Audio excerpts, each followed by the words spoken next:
Good morning, everyone. I'm Vanessa, and welcome back. Today is February 15th, and today I'm going to be starting seed.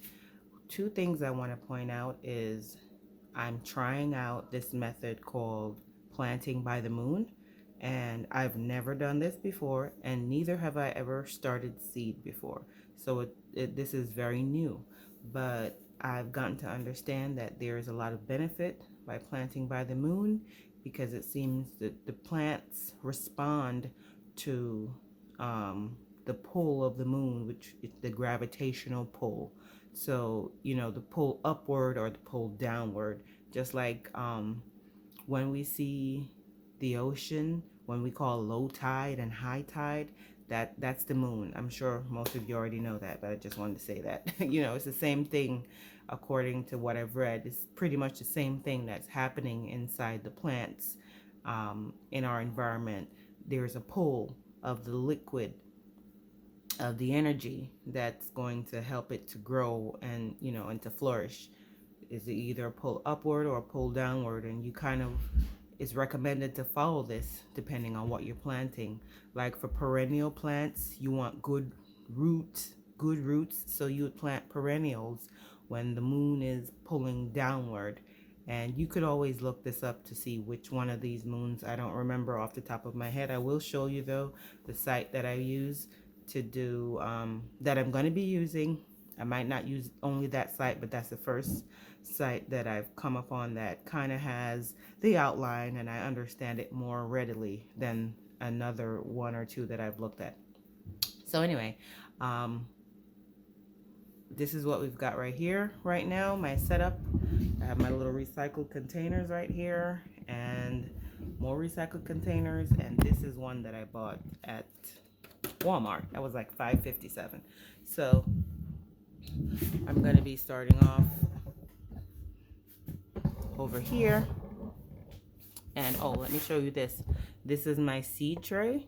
I had put some seed on there and I put water on the tray because I read somewhere that you can soak your seeds to give them a little boost at germination before planting. So that's what I tried to do.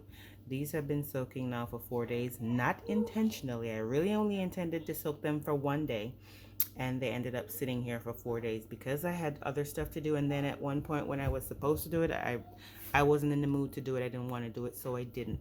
So here we are, day 4.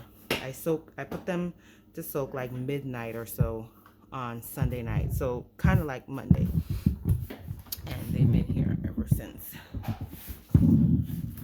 So I'm going to be putting them into these trays and covering them up with soil. So first of all, I have potting soil here, and over here, it's going a little closer.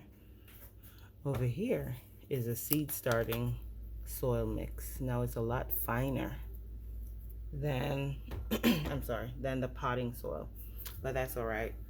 I have a little trick up my sleeve that I'm going to use. So what I'm going to do is the potting soil, when I put the seeds in, I'm just going to sprinkle a little bit of seed starting soil on top of it, since it's a lot finer, and use the potting soil as a base, and then the seed starting mix as the cover. Since it's finer, the plants will go through it easier. Now if you don't have any of these, just use what you got, because I'm a big fan of using what you have. A lot of this stuff, this potting soil thing, was on sale. That's the only reason why I bought it. It was on super sale, like $1 something, and I'm like, wow, you really can't beat that. So I went ahead and I bought it, and that's what I'm using. I was curious about this seed starting mix, so I did go ahead and buy that as well, and that was $5 too. But yeah, so I'm gonna put the seeds in there and I'm gonna bring it back. So here we are. I've put the seeds into each of these cells, and now I'm ready to cover them with that light seed starting mix. So one thing I must say I have observed from trying this soaking the seed thing is it becomes a little more challenging, of course, to sow the seeds because well, not of course, it becomes challenging because now the seeds are wet and they're sticking to your fingers. So especially the super tiny seeds like these, the lettuce, I wouldn't soak those. I'm not going to do that again. But the bigger seeds were much easier to handle. These are spinach seeds that are still left there. They say to direct sow those on the package, so I don't think I'm gonna put them in here. I might just bring them outside. So anyway, I had already pre-labeled these cells so I knew where I was gonna put what. So I can move this back because I only had 12 banana pepper seeds that I soaked. So I can move this back over here because this is where that is at. Oh my, it fell in. Anyhow, only these 4 over here have the banana peppers in there. You can see the little seeds right on the top here. 1, 2, 3. I put 3 seeds in each of them. And here we have the straight 8 cucumber. I'm sorry, my toddler is bumping into me and keep jerking the camera. So you can see those clearly. So one thing I wanted to show you guys was the supposed benefit of starting the seed early. You can see that? Do you see the little, there we go. You see the little pointy, that little white stem that's emerging from the seed? So that is what would happen when you soak them. You'd have that coming out earlier, a little earlier supposedly, than when you put them in the soil. Or at least you'll see for certain that these are viable seeds. They have sprouted, they have germinated. They're definitely not going to die, or you're definitely not going to be looking 10 days from now wondering, where are the little seedlings? Oh, I guess the seeds weren't good. Now you know the seeds are good. So, and this cucumber seed was from Homestead Heart.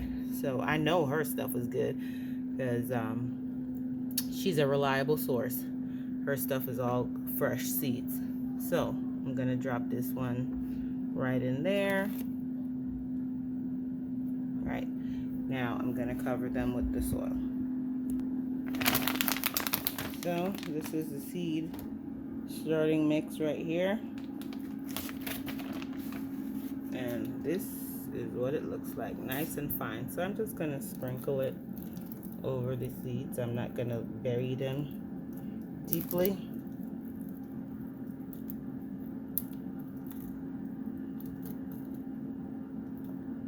I'm not going to be patting them down into the soil either.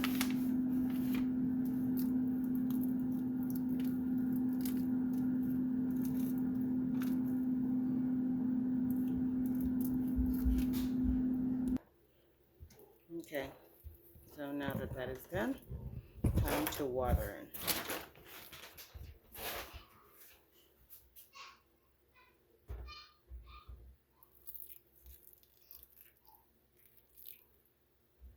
in. Now I'm going to daily use a little spray bottle and just spray these down. And by the way, guys, this is pre-moistened soil. The potting mix that I used as the base, those are already pre-moistened. So it's just the seed starting mix that I have sprinkled on the top that would be a little dry. Now, now because of the consistency of the soil with the seed starting mix, I can see the water looks like it's just floating. So it would probably do better from spraying it. You know, probably get it damper faster by spraying it. One other thing to note, guys, if you want to do this, the seed starting, you want to make sure you remember what seeds you placed here. For me to remember, I just packed the packaging in order, you know, place them down here in order of how I laid them on the chart. So the first one was the banana pepper, so I put it at the bottom, then the next seed, then the next seed. You might want to put it in separate containers and label them. I think that would have been easier than what I did here, because for a moment I had forgotten, and I'm like, wait a minute, okay, I had lined it up. So I was rescued. Yeah, I have more seeds to put in because these are watermelons, but I won't do those on video. So thank you guys for watching, and see you next time.